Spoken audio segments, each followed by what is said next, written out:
I'm the MD of digital here. I have been at the business for just over a year. It has been a really intense and fun experience, and the role has evolved even just over the 12 or 14 months that I've been here.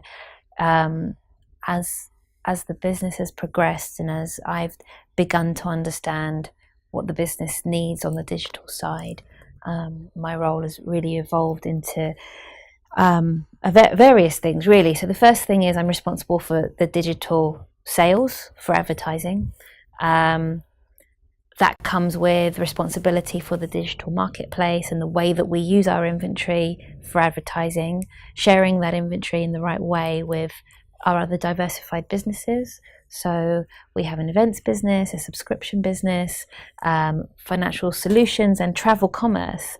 And part of my job is making sure that we are able to optimize in the best way the ads that serve on the site to get the best return. So whether it's a case of using the right data to help us understand, should we serve an ad that comes from one of our partners? Should we serve an ad that comes from our travel business or from our events business? There's a lot of work that needs to go into some of that.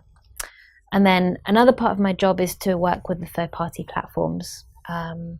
That's, as you might imagine, it's Google, Apple, Facebook, Snapchat. Editorially, we do a lot of work on these third-party platforms, and it's a really important aspect of what we do in broadening our audience and making sure that we're able to distribute the content that we are producing, not just on our own website and on our own apps, but into other areas so that we get as broad an audience as possible. Where I come in and where my team comes in is helping us commercialize that. So it's not just about advertising on our own website, but what products do Google, Apple, Facebook, etc. have with regard to publishers and how publishers can monetize their content on other aspects of the website. So it's quite varied. I've also got teams that do SEO for a content marketing business. They do distribution, they do web production. So quite a broad, like under digital, you could really chuck in anything you can imagine. And we've got quite a broad remit in terms of what we do. This business hasn't had a digital MD before, so what was new and fun for me was building that team, figuring out what that team should look like and how we could serve the business in the best way.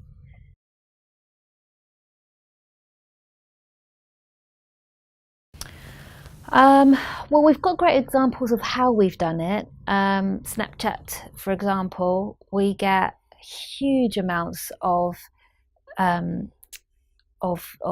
people looking at our content via Snapchat, and that has been a really great thing for us to think about how we find other audiences that wouldn't necessarily think of getting their news from the Telegraph directly are actually finding our content on Snapchat. That's really interesting. Another one is when we think about audio. It's really early in the audio marketplace, but you've got Alexa, you've got Google Home. Increasingly, you're going to have Apple and their product with Siri. What these businesses are looking for is great content, which is where we come in. And I think what's been interesting when I talk to people in editorial is how they're thinking about not writing. We've got a long history in writing for the page, writing for the paper, writing for to be read, and it's been really interesting to see their progression in how we write for the ear and thinking about how that process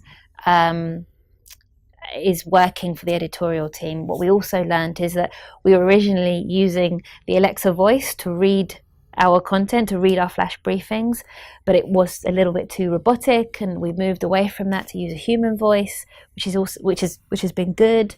So we've learned and we've iterated, and eventually we'll work out how we can monetize some of that as well. But I think we're focused right now on just getting the number of people listening up, because the content's brilliant. So a big challenge is getting people to know that it's brilliant and getting them to come back and listen to it. And that's not unique to us. I think we've all, when we think about this space, everybody's thinking about how they broaden their listeners. So that's the sort of thing that we're thinking about. And everything that we do very much pivots around our content and our journalists. And then I get to do the bit around thinking about how we monetize it later.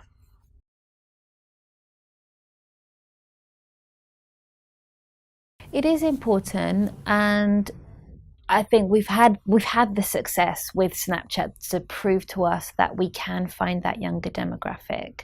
If you look at some of the stats, there's a business called Comscore that measures the reach of online publishers.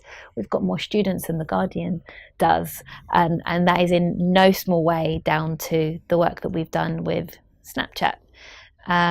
So it's definitely important, in particular for the digital business, as we go forward and as more consumption happens. We talk about online, but more and more consumption happens on a mobile.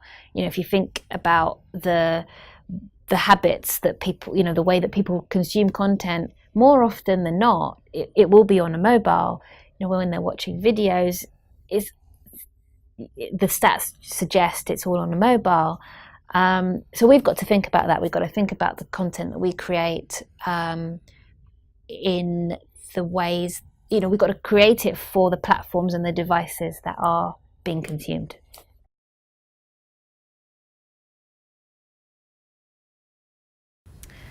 Yeah, it's a good question.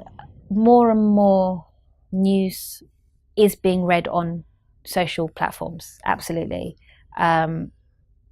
If you talk to lots of younger people, their daily habit in terms of news consumption isn't to go necessarily to a news app of a certain publisher, and they also don't have necessarily a loyalty to one news brand versus another.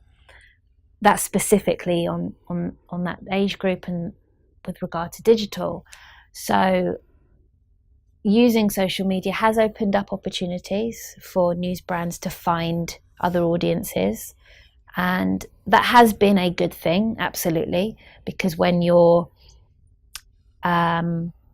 just looking for news, or even when you're passive and not looking for news, to be able to see something that might be interesting is a good thing in many ways for publishers. The hard thing has been about monetization, and which is what I was talking about earlier, which is making sure that we've got the right products on these third-party platforms to help us continue the work that we do on the journalism side. We've got to be able to monetize things in the right way, and that isn't always seamless. It isn't always easy when it comes to some of these social media platforms, but no doubt it does and can broaden. There's opportunities with the usage of Twitter. Snapchat's already showed us the success we can bring. So consumer news habits definitely have changed over time, and we've got to make the best of that, and we've got to take control of that in terms of our strategy.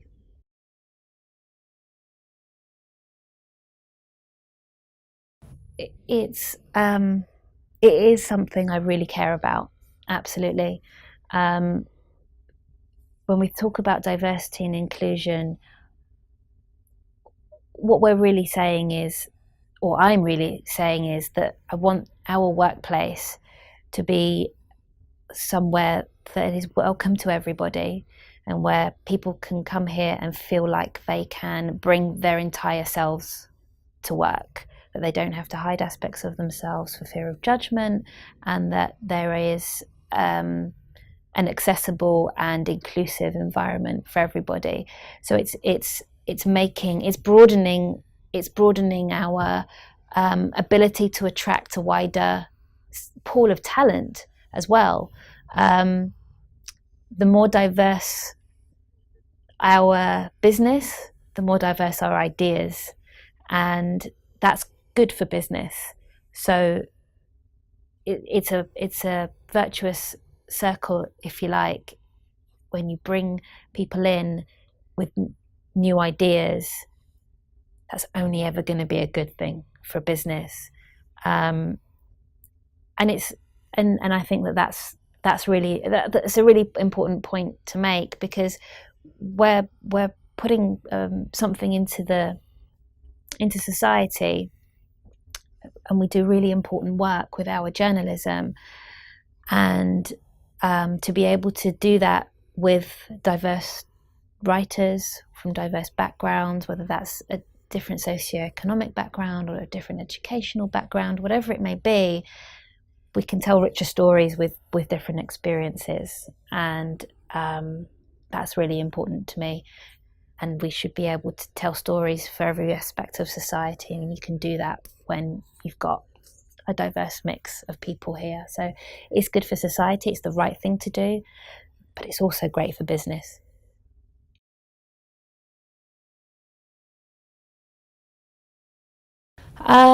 So there's a few things that we've started to do.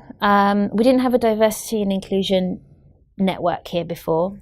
We didn't even really have the language for it. It wasn't really on the agenda. And what we've started to do is talk about it as being an important aspect of our cultural priorities, and the way that we forge ahead as a business. It is one of our key pillars, if you like, when we think about the best practices that we start to put in place with regard to recruitment. So we now have 50-50 male-female split when it comes to shortlists of candidates. We also have just implemented that panels, when we do interviews, should also be balanced with regard to men and women, but also as much as we possibly can with racial and ethnic diversity, so that we're not bringing unconscious biases to our decision making when we start to do our hiring as we go forward.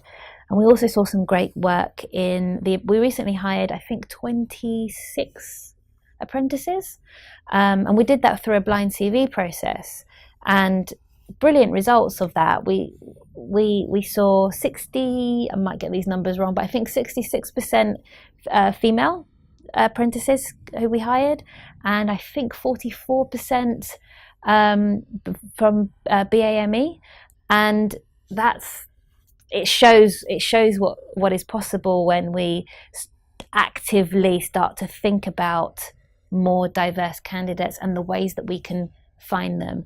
And Nick used a great term recently. He talked about quality candidates and equality in terms of the opportunities that everybody gets. And I think those two things combined will make sure that we get the best candidates for the job. You are very welcome. It's been a pleasure.